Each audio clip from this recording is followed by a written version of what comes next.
आज की वीडियो में हम देखेंगे विभाज्यता के जांच के नियम। हम गुणनखंड निकालते हैं तो बड़ी संख्याओं को निकालने में अधिक समय लगता है। इसके लिए हमको विभाज्यता के जांच के नियम मालूम रहेगा, तभी हम इसका गुणनखंड निकाल सकते हैं। इस जैसे कि कोई संख्या 3 से विभाजित होगा कि 5 से होगा कि 7 से होगा कि नहीं होगा, इसको जानने के कुछ नियम हैं। इसी को विभाज्यता के जांच के नियम कहते हैं। इसमें हम पहला देखते हैं 2 से विभाज्यता की जांच के नियम। कोई संख्या 2 से विभाजित कैसे होगा उसकी जांच करना है। तो इसका हम देखिए, सबसे पहले 2 से विभाज्यता की जांच के नियम। यदि किसी संख्या का इकाई का अंक 0, 2, 4, 6, 8 इतना हो तो वो संख्या 2 से पूर्णतः विभाजित हो सकता है। देखिए मैं इसको लिख देता हूँ। देखिए यहाँ पे मैं लिख दिया हूँ, यदि किसी संख्या के इकाई का अंक 0, 2, 4, 6 या 8 हो तो वह संख्या 2 से पूर्णतः विभाजित हो जाता है। जैसे हम कोई संख्या ले लेते हैं, ये देखिए उदाहरण के तौर पे 20, 62, 34, 28, 66। देखिए इस सब इकाई का अंक को देखिए, 0 है, 2 है, 4 है, 6 है या 8 है, तो ये सब संख्या 2 से पूर्णतः विभाजित हो जाएगा। ये 2 से पूर्णतः विभाज्य है, ये विभाज्य है। अतः स्पष्ट है कि किसी भी संख्या के इकाई का अंक 0, 2, 4, 6 या 8 हो, इकाई का अंक को बस देखना है। इसमें से कोई भी संख्या रहे, चाहे संख्या कुछ भी रहे, वह संख्या 2 से पूर्णतः विभाजित हो जाएगा। अगला हम देखते हैं 3 से विभाज्यता की जांच के नियम। इसमें 3 से विभाज्यता की जांच का नियम में इस तरह से होता है, यदि किसी संख्या के सभी अंकों का योग कर दें और योगफल यदि 3 से विभाजित होता है तो कोई सभी संख्या रहे, वो संख्या 3 से पूर्णतः विभाजित हो जाएगा। देखिए यहाँ पे 3 से विभाज्यता की जांच के नियम में है, यदि किसी संख्या के सभी अंकों का योगफल 3 से यदि विभाजित होता है तो वह संख्या भी 3 से विभाजित हो जाएगा। देखिए इसके लिए हम एक उदाहरण लेते हैं। कोई संख्या, जैसे मैं यहाँ पे ले लेता हूँ 5, ये संख्या है 5232। अब हम इन सभी इस संख्याओं के सभी अंकों का योग कर देते हैं। देखिए 5 में 2 जोड़ेंगे 7 हो जाएगा, 7 और 3 10, 10 और 2, इसका योगफल करेंगे हम इस तरह से 5 धन 2 धन 3 धन 2, सबका हम योगफल करते हैं। तो 5 में 2 जोड़ेंगे 7, 7 में 3 10, 10 में 2 जोड़ेंगे तो यहाँ पे आ जाएगा इसका योगफल 12। चूँकि 12 है, ये 3 से विभाजित हो जाता है, हम इसको भाग करेंगे तो ये 4 बार में विभाजित हो जाता है। इस कारण से ये संख्या भी पूर्णतः 3 से विभाजित हो जाएगा, पूर्ण रूप से ये 3 से भी विभाजित हो जाएगा। आप करके देख सकते हैं, ये जांच का नियम है। अंकों का योग कर दो उसका, यदि योगफल 3 से विभाजित हो रहा है, इसका मतलब है कि वो संख्या भी 3 से पूर्णतः विभाजित हो जाएगा। अगला नंबर है 5 से विभाज्यता की जांच का नियम।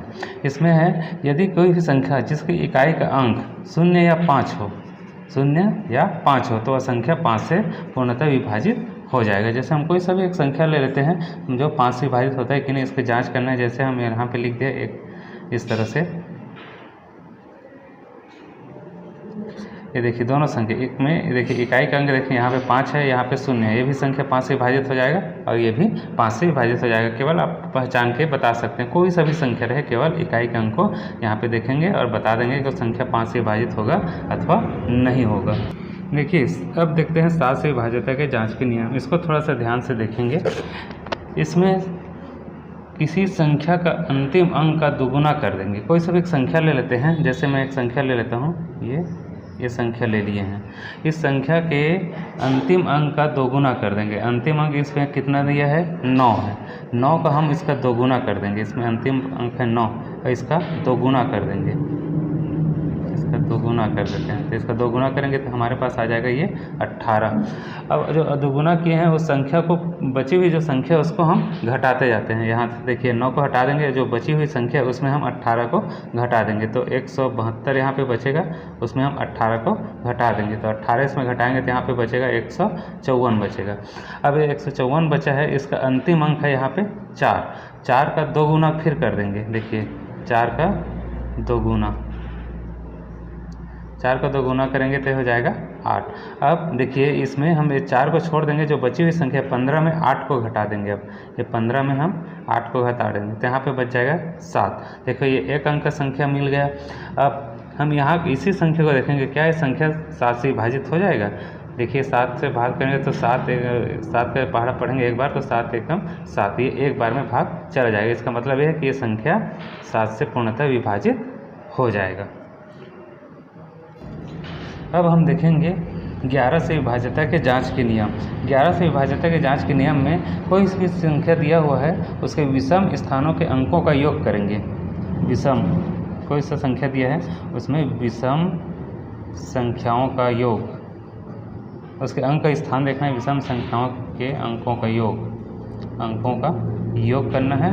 और उसके बाद सम संख्याओं के स्थानों का, सम संख्या के अंकों का योग करेंगे, अंकों का योग। एक बार विषम का करेंगे उसके बाद सम संख्या के स्थान में जो संख्या है उसका योग करेंगे। अब दोनों संख्याओं के जो योगफल आया है उसको घटा देंगे, तो घटाने पर 0 या 11 के जो भी गुणज आ जाएंगे, कोई भी गुणज इसका आ जाता है तो वह संख्या 11 से विभाजित हो जाता है। जैसे हम एक उदाहरण देखते हैं, एक संख्या हम इस तरह से ले लिए हैं, अब हम जांच करके देखते हैं क्या संख्या 11 से विभाजित होगा।